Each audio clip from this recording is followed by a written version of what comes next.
Why does your hair look like that? I said, what, like this? Yeah. Oh, good morning, good afternoon, good evening. He Good could have been day talking from about my wherever beard. you are. Yeah. Sorry, Rob. Oh. Yeah.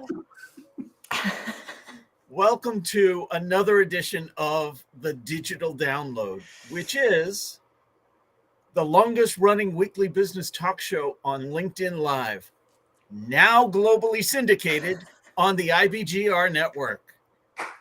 Boom. Today, Good job, yes, us. yes. So are we officially Today we're going to be radio talking. We are officially radio hosts. We are. We can put it on our international LinkedIn profile. Radio hosts. Absolutely can. Today we're going to be talking about driving business success through HR leadership. We have a special guest, Tom Applegarth, to help us navigate the discussion. With HR leadership experience across the United States, as well as Europe, Asia, and Latin America, Tom now serves as the head of outsourced HR services at Preferred CEO. At Preferred CFO. But before we bring Tom on, let's go around and introduce everyone. And while we're doing that, why don't you in the audience reach out to a friend, ping them, and have them join us? We strive to make the digital download an interactive experience. Audience participation is highly encouraged. So, with that, introductions. Alex, would you kick us off, please? I would love to. So I'm going to say hello, and I'm also going to make a very good excuse. So my name's Alex Abbott. I'm the founder of Sapiro, creator of the Conversation Operating System. And I'm going to have to duck off very soon. And it's a shame I'm having to do that because I was really looking forward to this session, but I have a good excuse. For those of you who don't know, my wife and I breed dogs, miniature Dachshunds. And one of the dogs, so the lady dog, known as a bitch, which I don't like to say out loud, especially not on a live show. And there we go. Needs Yet there it is. Needs a fertility test doing. And I have to go and take the blood sample to the lab. That's why I have to leave. And timing is everything when it's fertility. So yes. All right. Well, you're going to need a doctor's note when you come back. The things I'm learning about dog fertility today that I didn't expect to learn. And that's why we're the longest running weekly business talk show on LinkedIn Live. Thank you for that, Alex. Tracy. Well, I don't have any dog fertility tests. Yeah, good luck following that up. I am Tracy Borison, owner of TLB Coaching and Events, where we care about authentic marketing, and that's pretty much it. And yeah, I mean, good morning. I'm back. I wasn't here last week, and I'm excited to be back. Love having you back. Good to see you again. And myself, I'm Rob Durant, founder of Flywheel Results, a proud DLA Ignite partner, and we help startups scale. All right. So, as I said, this week on the Digital Download, we're going to be speaking with Tom Applegarth, and a 30-year veteran in the HR human resources industry, including serving high-profile companies such as Goodyear Tires, Belden, Potter Electric, and Young Living. Tom has made a significant impact on organizations optimizing talent and fostering growth. Tom, good morning and welcome. Good morning, Tom. Hello. Glad to be here. Tom, let's start by having you tell us a little bit more about you and how you got here. Sure. Yeah. So I grew up in Utah and went to Brigham Young University. And that is when I first majored and got my undergrad in history, just because I love history and love to read, and didn't really think a lot about what I would do after I graduated. So I graduated and then was like, now what do I do? And so decided to continue on and go to business school. So I got my MBA at Brigham Young University as well. And that's really, the first semester they make you take finance and accounting and marketing and then HR and organizational behavior class.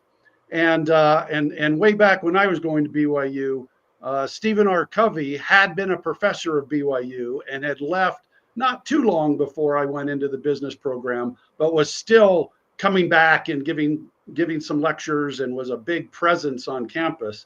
And so a little bit between my organizational behavior class and the influence of Stephen Covey, I decided that human resources and organizational behavior was really what I wanted to do for my career. And then Amico came and recruited on campus, and so I moved to Chicago, and that was my first job out of school, and I was there for a few years, and then went to work for Payless Shoe Source, which at the time actually sold more pairs of shoes than any other retailer in the United States. And it is just amazing to me that a company that had 4,500 stores, sold 200 million pairs of shoes, is now pretty much out of business in the United States. But I guess that's evolution and bound to happen to many companies. But I was there for 8 years in a number of different HR roles, and then went to work for a company called Flowserve that made pumps, valves, and seals. Then went to work for Goodyear Tire and Rubber Company, and then went to work for Belden, and so for the last 30 years, I've just been in a number of different industries and a number of different places in different HR roles, managing big divisions of from an HR perspective for Fortune 500 companies. I was the head of HR of a smaller company, Potter Electric. There was about 250 million in revenue and about 700 employees scattered around the globe. And last year I moved to Utah, and I've joined Preferred CFO that outsources finance and accounting, or does work for small companies around finance, accounting, HR, and payroll. And I'm running their HR practice, and so having a lot of fun working with small companies and helping them manage their HR functions. Excellent. Thank you for that. There's not much you've done then, Tom. Yeah. Not much. At least definitely not much outside of the space of HR. Tom, I want to start with a foundational question. What are some common misconceptions businesses have when it comes to talent management and succession planning? I think, and especially as I work with small owners of businesses now, I think a couple of mistakes that I see many of them make is, first of all, thinking that they can be that they know everything about the business, and try and be the expert in every single area. And so I think that's just a common problem and issue. And nobody's the expert in every area. And so I think it's good to kind of realize your limitations. And then the next issue is everybody thinks that they're going to be around forever, and that everybody that works for them is going to be around forever. And as my idol Stephen Covey would say, it's really focusing on, everybody focuses on the urgent rather than what's important. And succession planning is never really usually urgent. It becomes urgent when somebody leaves and you're like, oh no, what are we going to do now? But it's really, really important to think about that. What are we going to do if one of our employees wins the lottery or something else happens and they leave? And having a great plan on what you're going to do in that circumstance really is beneficial, rather than waiting until it happens and then scrambling. You're always going to have a suboptimal solution if you're not planning about it well in advance. You talked about people thinking they're experts at everything, and it reminded me of one of my favorite TED Talk videos. Fantastic title. Title is Want to Help Somebody? Shut up and listen. I love that. It's by Ernesto Ceroli. He's written a book, different title, and Ripples on the Serengeti. Love his talk. But in that talk, he talks about organizations need to do 3 things to be successful. And never have they ever found one individual who was great at all 3. Those 3 things: you need to make the product, you need to market the product, and you need to manage the money. Some can do only one, some can do 2, but never have you found an expert that could do all 3. It takes a team. And just hearing you talk about that, and you know, the small business leader thinking that, whether they think they're an expert or not, thinking that they have to do all of that, is probably one of the biggest problems that small businesses face, that they don't even know they have. No, I'd agree with Tracy, that. I'm sorry I cut you off. No, that's a good point. So I'm glad you did. My question was about this concept of succession planning while people are still there, because I think a lot of times people think that maybe that's, I don't know, just not, we shouldn't do that because this person is here. We don't want to have to plan for that. But I'm just wondering, from your experience, Tom, like, what is the experience of that? I think there's a responsibility there. I think it also, to some degree, takes the pressure off of me, say, as an employee, to say, like, what happens if I decide to not come back from maternity leave or these types of things. But at the same time, I also think that potentially it opens a window to like a deeper conversation that would allow employees to invest more in the conversation and maybe then stay longer. So I was thinking all these things. So I'd love to hear what you've experienced. Yeah, well, I mean, I think there's always an owner of the business, right? Whoever that might be. You know, I've worked for publicly traded companies where the owners, you know, thousands of people and thousands of entities, and then I'm working with several companies now where there's like a single owner, and everybody understands when you have the conversation. And there's certainly some people kind of get a little defensive when you start first having the conversation, but you just kind of talk about it from a common sense business perspective, right? Whoever owns this business wants to make sure that they have a contingency plan for everything, right? And if they're not, they're not a very good business owner. So they should be thinking about every possible issue they could have in their business well before they have it, and have a plan on how we're going to address it. And so I always approach it with everybody saying, well, look, you know, any one of us could win the lottery tomorrow. And, you know, from your lips to God's ears. Yes. Exactly. And we're probably going to make a few changes in our lives if we end up with $100 million or whatever the jackpot is worth today. And, you know, and then if you want to have a little more pessimistic viewpoint, any of us could get in a car accident tomorrow. 40,000 people every year in the United States die in a car accident. It's the most dangerous thing that any of us do every day. And yet we all do it every day. But any of us could get in a car accident. And so, you know, if the good thing happens or the bad thing happens, either way, there's going to be change. And one thing that, you know, we all know is we know there's going to be constant change in any organization. You know, people don't come into a job and stay forever. And so there's going to be change. And so the owner of the business needs to plan for that contingency as well. It's just one of those things. And so, you know, like planning for any potential disaster, it's not that it's going to happen, but if it happens, we need a plan. And so I think you just talk people through that, and then everybody's like, oh yeah, we need a plan. And then some people, you know, the people that love to teach and develop others, you know, get really excited about this. And I've had many leaders and managers who are almost anxious to develop somebody to replace them, even though they don't necessarily know what that means for them, but they just that's just a big sense of accomplishment for them.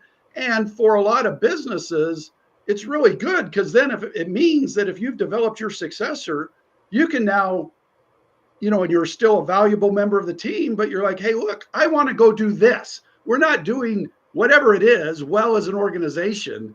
I want to expand my job, and I'm going to go do this. And you don't have to worry about what I've been doing every day for the last 2 years, because I've developed my successor. And in fact, that's something that I often preach, and especially in bigger organizations that I've been in. It's like, what's the best way to get a promotion? Develop your successor. Because nobody likes to admit it, but in a lot of these big organizations, there's all kinds of people holding others back from a promotion because they're like, it'll be too detrimental to the business if we move them out of their role. Well, you kind of take that argument off the table if you've developed your successor and convinced everybody that person can do your job as well as you can. I've told that to my students. In fact, if you want to advance your career, you have to work yourself out of your current role, and you have to continually be doing that, because if you are too valuable to promote, you've actually stymied yourself. But yep. Tracy, I love the point that you brought up about the sensitivity around the topic. We don't want to talk about replacing Rob. It reminds me of a conversation I was having with somebody the other day regarding the other end of that spectrum, the job interview. And when you're in a job interview, you might think it's all about you. It's absolutely not. It's about the role and how well you can perform those tasks. Once you get into that role, why would that change? Wouldn't it still be about getting those tasks accomplished? And whether it's Rob that does that, or Rob who just won the lottery and moves on, and we hired Tracy to do it, but now there's a succession plan in place, and she knows exactly what she needs to do to be successful there, that kind of thing. So I guess it just needs a reframing of that conversation. Can I add a level of complexity? Because I think this is I'm sure you can. I'm sure, yes is the answer. So I think this depends on the hiring team, though, to some degree too, right? Because I think there's people who hire more for like a culture add type of thing. Like, we have this as a missing component. I look at this all the time from a marketing. I love to just look at marketing job descriptions and then ask people, are you hiring for exactly what you had before? Because I would need to know that exactly what you had was working perfectly for you, because otherwise, why would you hire for exactly what you had before? That's the type of hiring manager I am, right? So I'm always trying to fill a gap, which isn't necessarily the same then as succession planning in an interview stage, right? So I just wanted to, I think there are people who hire for task doing, and then I think there are businesses that hire for the bigger picture. Like, how can this human contribute to the team, which then would actually maybe be the opposite of, I've joined an organization where the culture is for me to work myself out of this job so I can go to where my potential is taking me. Both exist, I think.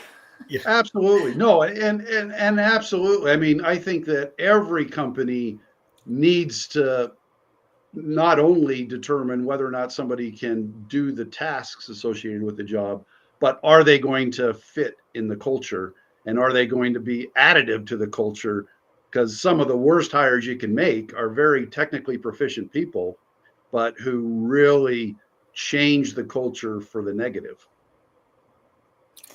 Tom, I've been in that scenario where you hire somebody who matches the job description perfectly, right? And you're like, their education matches and their skills matches. And then there's just like a weird, the team doesn't jive, right? There's no us. There's just that person doing their job and me doing my job. And but we have to work together at the end of the day, and we can't do that. So now we have to go back to the market and find another person to do this job, which is then frustrating for everybody. For sure. And very costly to a business, no doubt. So Tom, when it comes to succession planning for an organization that's really never given it any thought, where would you suggest they start? What's that first conversation like? Who's in that conversation?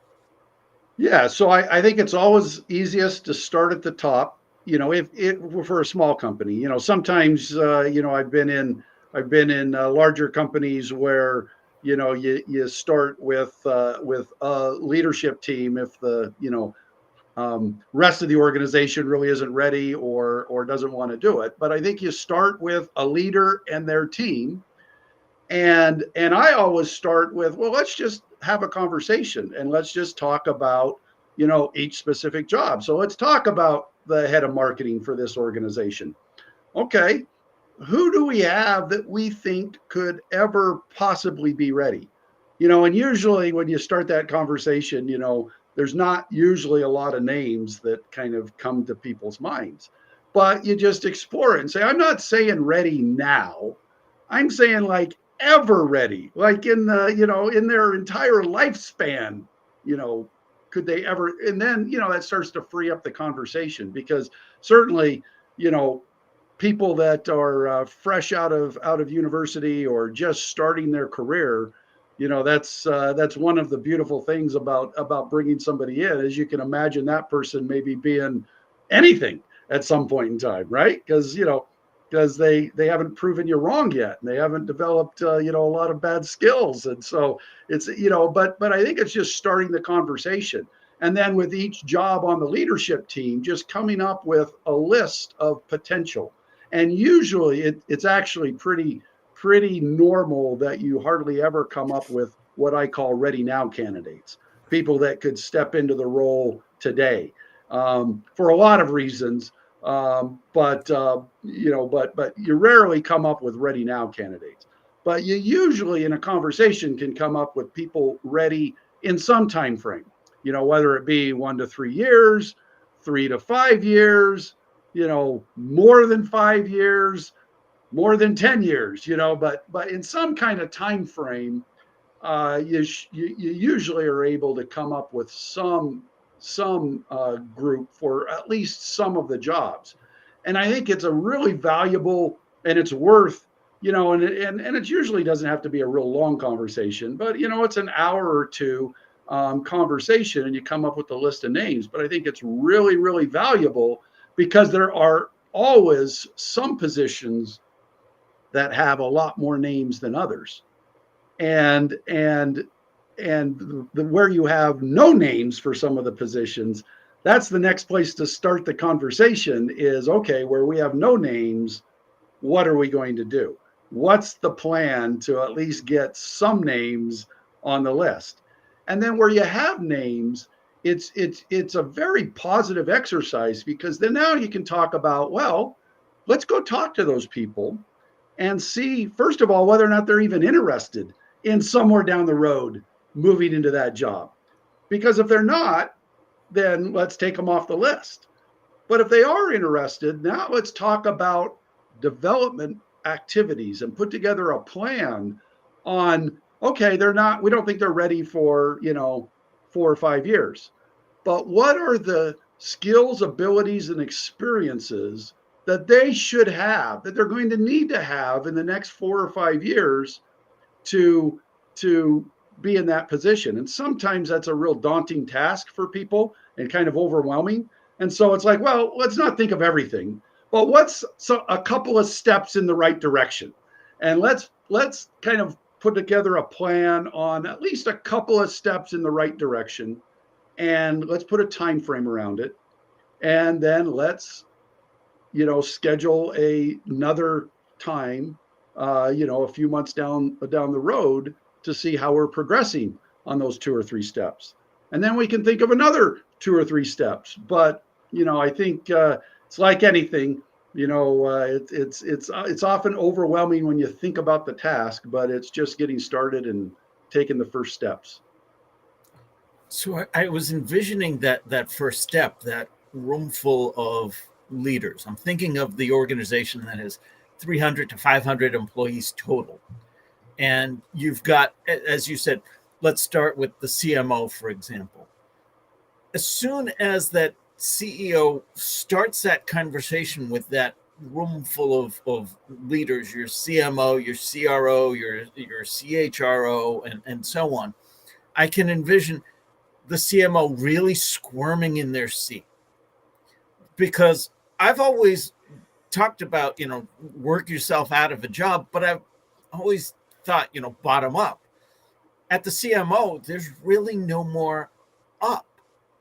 How motivated are they to groom their replacement when there's nowhere for them to go? How likely are they to sabotage it? How likely is the CEO to hold their feet to the flame, so to speak, make them responsible for having a second in command? What do those conversations go like? Yeah, and absolutely, that is an issue. The good thing, so when I was, the head of HR of Potter Electric, or when I was the head of HR of the broadcast division at Belden, I was in that exact same scenario. And that, I think, is one of the key functions of the head of HR of any organization, because usually, and it's always been the case in my specific example, and it's the case, I think, more often than not, that most of the time, the head of HR does not want their boss's job, right? So they're happy in HR. They don't look to become a general manager or a CEO. Nope, this is what I want to do. And so that's the person that the head of the organization needs to give the responsibility to, of developing a good succession plan and development plans and making it real and making progress. And one of the metrics that I always like to have organizations have is something around the number of positions.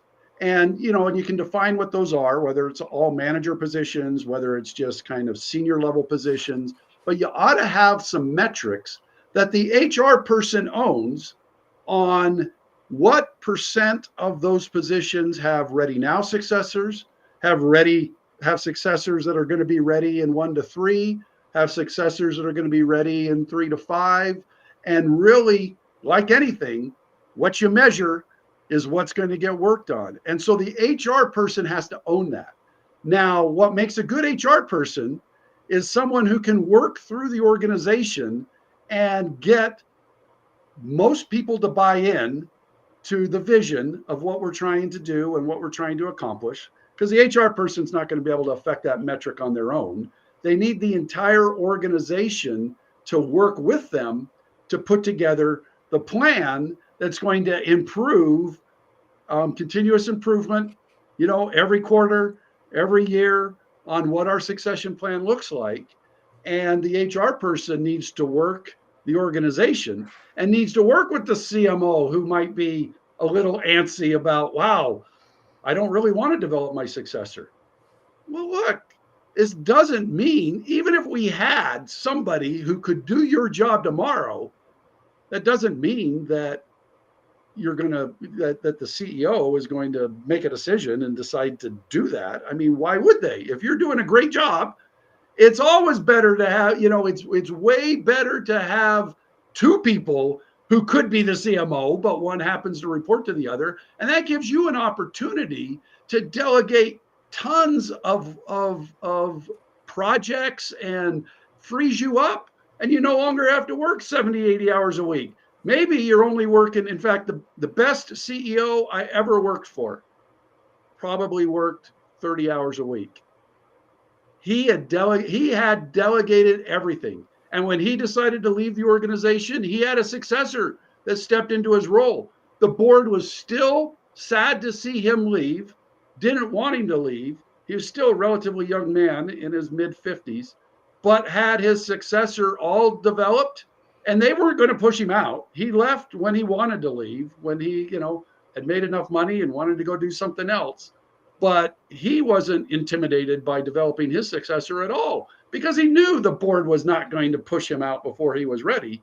But he also knew that he wanted to leave a legacy and wanted somebody who was there.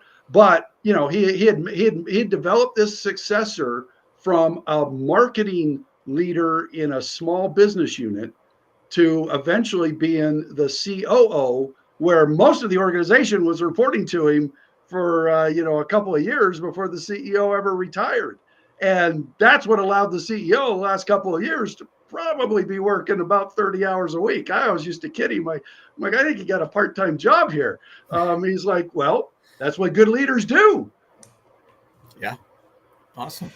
I think this is an interesting point too, because from a succession planning point of view, or from any kind of point of view, you can only influence the mindset of the individual person so much, right? So if you have a CMO who is like really concerned about the thought of being replaced, then I mean, hopefully a good HR person could also help with that, the mindset transformation. Hey, Bob. Yeah, for sure. Well, but also that, like, to some degree, that there's an individual activity there, right? Like, I have to look at, why do I have this story in my brain about being replaced? This isn't about being replaced. It's about being succeeded, right? Because at some point, I'm going to be too old to want to do this job. At some point, maybe I want to go and spend time with my kids or go traveling, or like, it gives me the freedom. Tommy used the word opportunity. I think there's this, when we look at things like that as an opportunity, there's a different possibility for people to look at it that way, instead of thinking.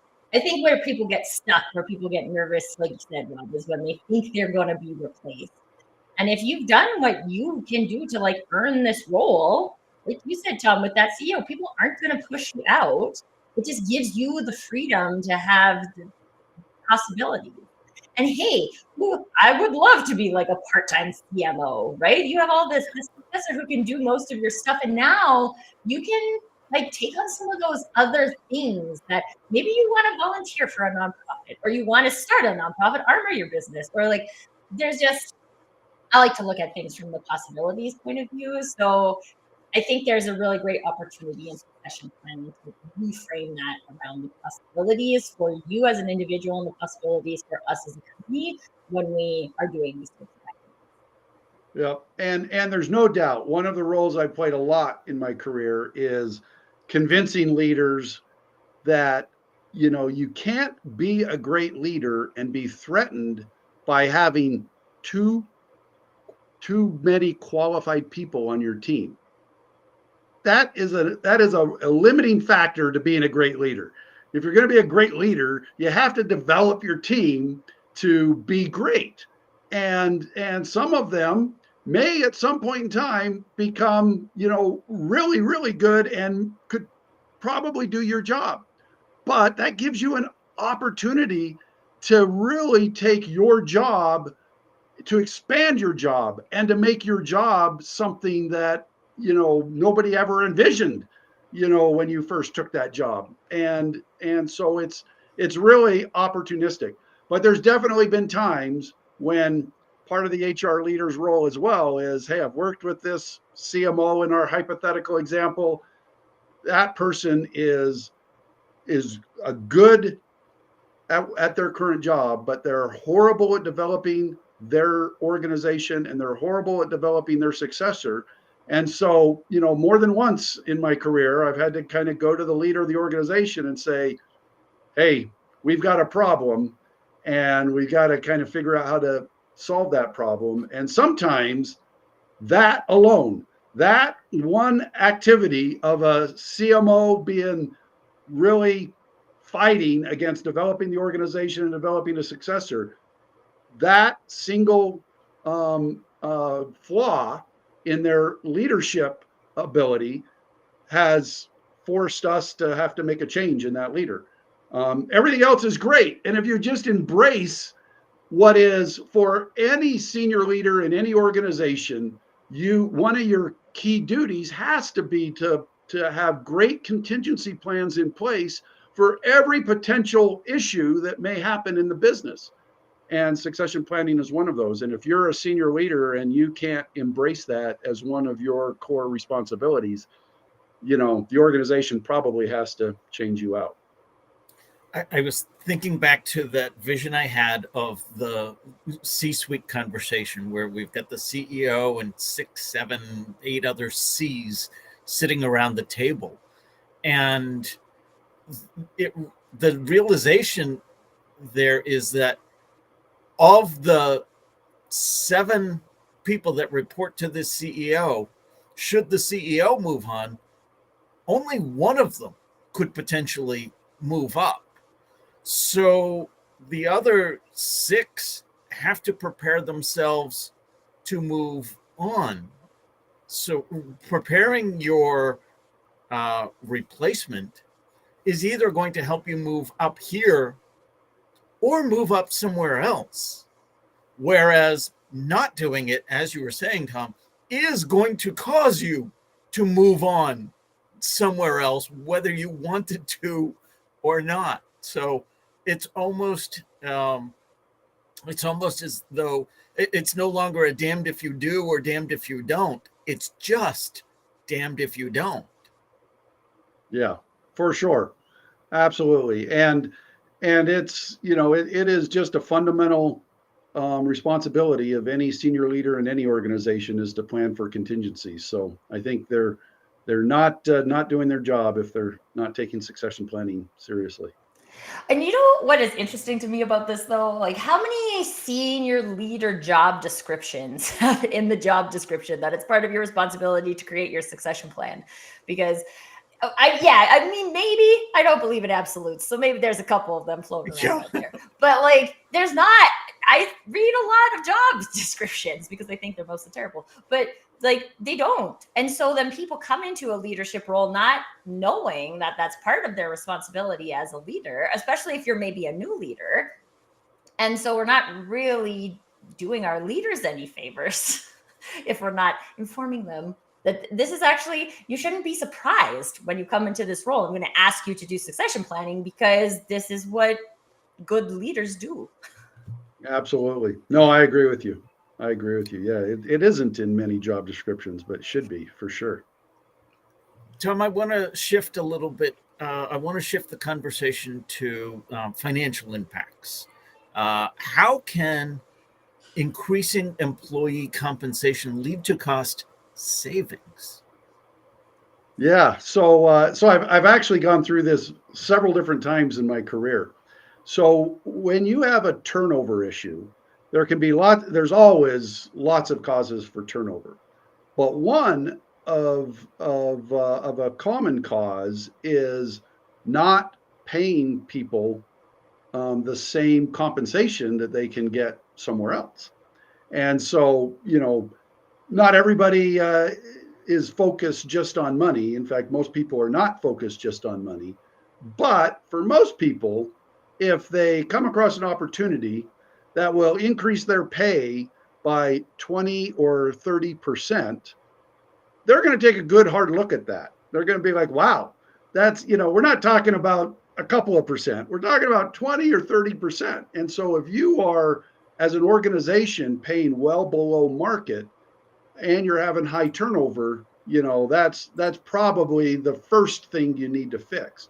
And so I've worked at several different companies and had this exact same experience where I come into the HR role, we have high turnover, I do a salary survey, I come back to the organization and say, well, there's probably lots of other things we can do to help improve our turnover, but everything else we do is going to make a little bit of a difference.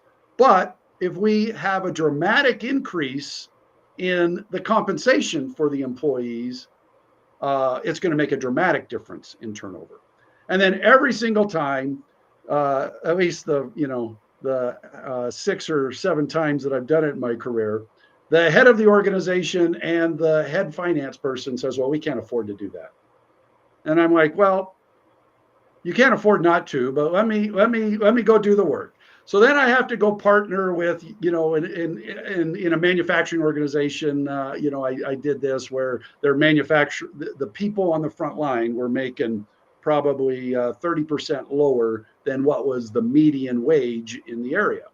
So in that instance, I went and partnered with a couple of the industrial engineers and the supervisors. and we really quantified what is the cost of turnover. And so in this example, when they would hire somebody in, they would come in and they would be like 30% of productivity on the manufacturing line of somebody who had been there for a year. And then we would, kind of look at, all right, somebody who's been here for a month.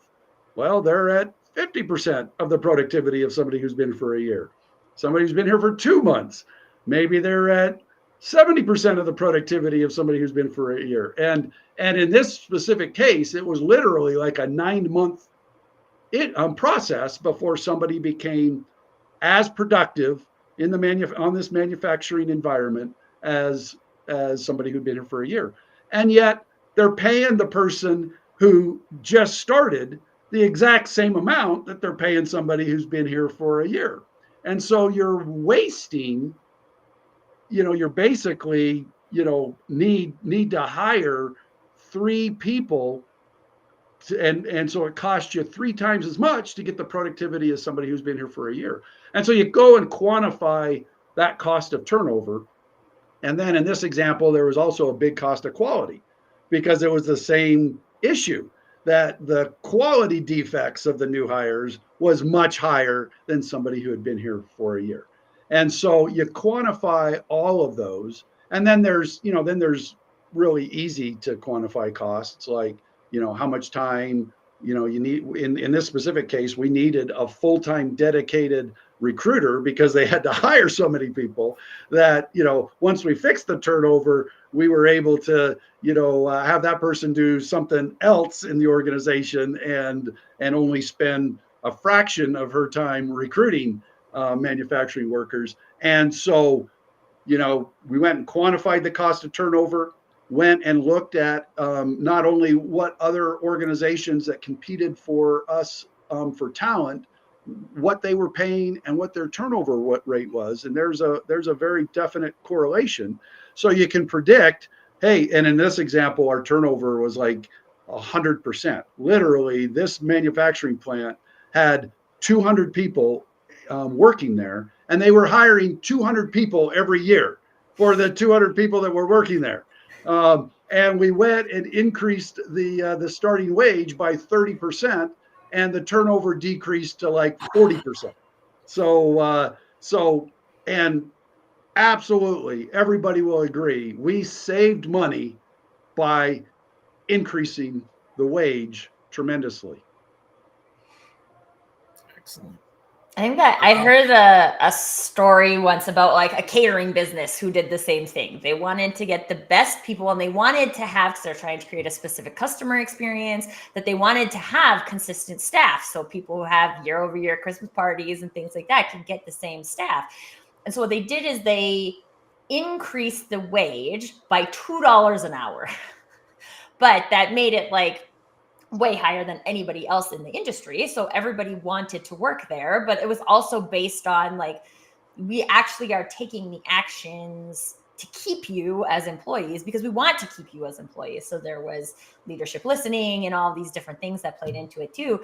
But it was like, from a business perspective, and this is small business, right? So they probably employ like 15, 20 caterers.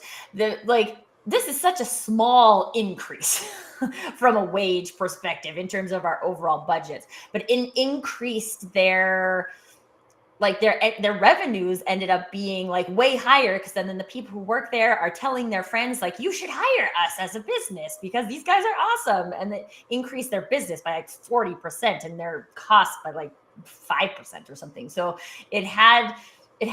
makes a big difference on that human connection with people. And at the end of the day, there's always going to be a financial component at play. If I know I'm getting paid 30% less than market, do you think I'm not constantly out looking for another job where I can fill that gap? Of course I am, right? But even if I'm making market wages, the possibilities, back to possibilities of me sticking with that organization and investing in my growth so that I want to become that person who is 100% productive, right? Like it makes a big difference to the people. So you can never ignore your human experience can be as good as you want, but if you're getting paid 30% less than market, people are always going to be looking for a different opportunity.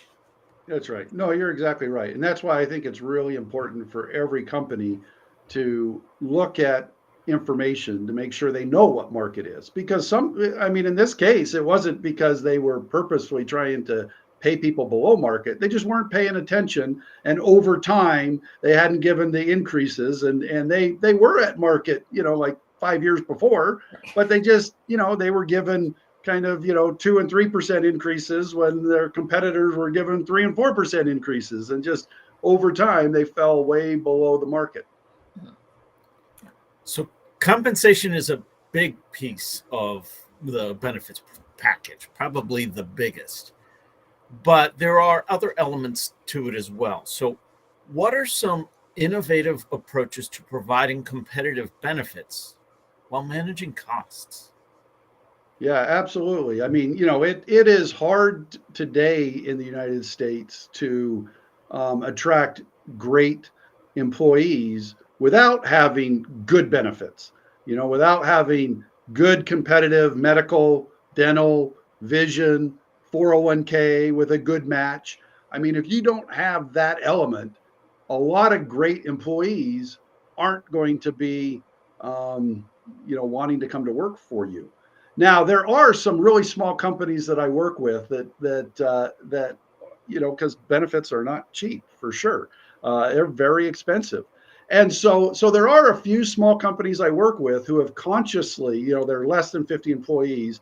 The law in the United States has changed to where if you're more than 50 employees, you pretty much have to have benefits, or it's really cost prohibitive. But if you're less than 50 employees in the U.S., you don't have to have medical benefits. And there's actually a few small companies who have said, you know what, we're not going to offer them. And I'm like, okay, it's going to be harder to recruit. That's all right. We're going to change our strategy, and we are only going to recruit people who have significant others that already have benefits. That is our target recruiting market. And it works. Now, they need to be much more proactive recruiting and they do invest much more time and energy and money into recruiting, because they can't just put up an ad on LinkedIn or Indeed and get a bunch of resumes. They have to be much more proactive. They need to network with their existing employees. They need to reach out to a lot more candidates to find people that really don't care about benefits. But there is a segment of the population that their significant other has benefits. And so other than the 401k, they literally don't care. My significant other has great medical, great dental, great vision. I gain nothing by coming to work for a company that has that. And and so maybe I'm giving up on the 401k and the 3 or 4% match that I might get at another company. But if you pay me 10% more, I'm very happy. And in fact, a lot of people, if you just paid them the 4% more, most people, and in fact, I am continually shocked at companies that offer great 401k and matching. And usually, on average, 30 to 40% of the employees, if they don't have automatic enrollment seems to cure this, but if the company doesn't have automatic enrollment, 30 to 40% of employees in most companies, regardless of how good their 401k match is, don't contribute to the 401k, are giving up free money because they don't take the initiative, or they don't want to give up whatever it is they're spending that 3 or 4% on. But there's a segment of the population for sure. So it depends on your strategy, and the population that you're trying to attract and retain, as far as what your benefit strategy is. But benefits for the most part are pretty important to attract and retain most great employees in the United States, at least. I should think you'd have to be pretty creative around that, though, because it's my understanding that marital status cannot be one of the factors that you use in hiring, correct? Well, no. So So in those companies that I work with that do that, they're very upfront about, we don't offer benefits, so it just screens out, and so yeah, you're not screening for, does your significant other have benefits, but you're just leading, hey, look, please don't even apply. Transparency. Full transparency. We're a small business. We don't offer benefits. And then, natural selection means that then only those people that don't care about benefits, and so literally when these companies are advertising, it's not, hey, we're advertising for a marketing specialist. That's kind of like, second row down on the job posting. First job posting is, great company, base pay and bonus above market. We don't offer medical and dental. And I think I think that transparency is the thing that matters there, right? Because I know lots of people who are in that scenario. I used to be married to a banker. They had like the greatest benefits. It was completely irrelevant to me. Benefits were irrelevant to me. And so there's lots of people who will accept that, especially if there's higher pay, or maybe even like, again, for me, I want to be like more creative with my role and what I can do at an organization. So if that means that I have to trade benefits, then I'm okay with that because I have benefits over here. So I love that you said that, though, because one of the things I think that happens a lot, and I don't know, I'm not in HR, but this happens in marketing, so I would extrapolate it to the other departments, is that we think this has to be structured exactly one way, and that this is about like, there's this one magic HR structure and I have to like find my way into that. But that's not necessarily true. This is your organization. This is what you believe. You're being fully transparent. I think that work in office should be the same thing. If you're expecting people to work in the office, just be transparent about it. So the people who don't want to work in an office filter themselves out at the beginning. Okay? But it's about a human alignment thing. And if you're being transparent, it allows me to align with you. And if you're not, then like that's where the problems happen. Right now, I am going through a role for a CMO, and all of a sudden you're like, well, there's no benefits. But this is a senior leadership position. What are you talking about? There's no benefits, right? Because it's outside of the norm. So like, just say that up front, then I know what I'm getting myself into, and I can decide if I want to do that. I have a quick question. I know that we're getting short on time, but I wondered what your thoughts are on like fractional employment. Because I think from a like fractional perspective, there's like less requirements from having benefits and things like that. And there's, for some people, that space of like, oh yeah, I could be a 20-hour. I had a boss once who was like, you could be the VP of marketing. And I'm like, but I'm part-time. And she's like, that's fine. You could be a part-time VP of marketing. And I'm like, well, if you think so, I accept. But I think there's a lot of possibility in the like fractional arena. So I just wanted to hear your thoughts on that. Yeah, well, so I work for Preferred CFO, and we are a fractional firm. So that is what we do is small companies who want access to senior level talent, but can't afford, and there's probably not a full-time job for a CFO or for a head of HR at a company with 20 or 30 employees, right? I mean, that's not a full-time job, but they want to have that senior leadership. And so that's what we do is we have a CFO or we have a head of HR who is part of the leadership team and is showing up at all the meetings and is taking the full responsibility for that function and is managing that function. And in some cases, and in a lot of cases, actually, is managing some full-time employees that actually work for the company, but report to someone who works for our firm, but is part of the team.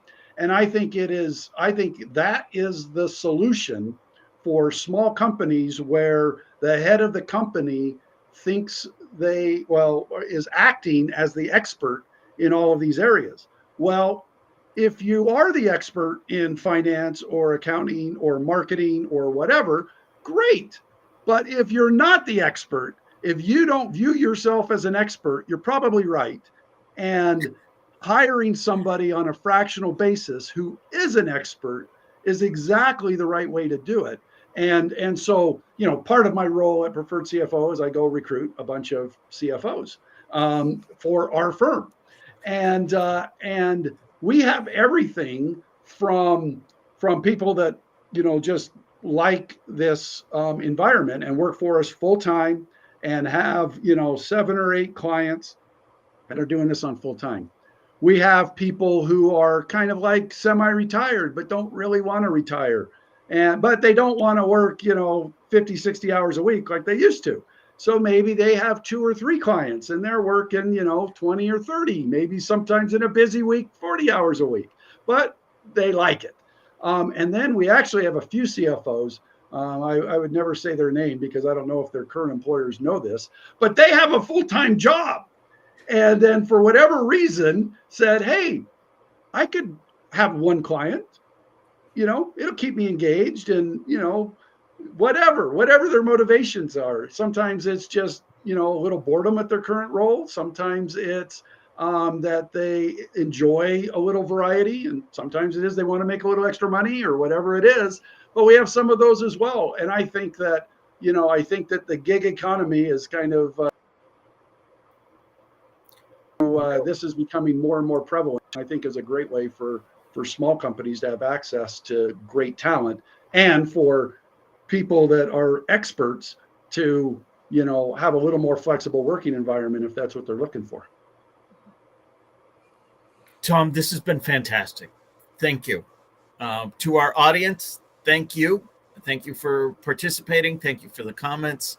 Tracy, as always, great to see you. Thank you for being here. Tom, how can people get in touch with you?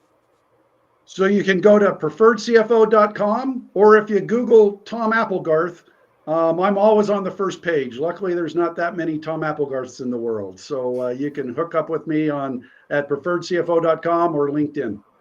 Fantastic. This has been another edition of the Digital Download. If you have something to say, if you want to be a guest on the show, we want to hear from you. Scan the QR code on screen or visit us at digitaldownload.live and click on the Be Our Guest.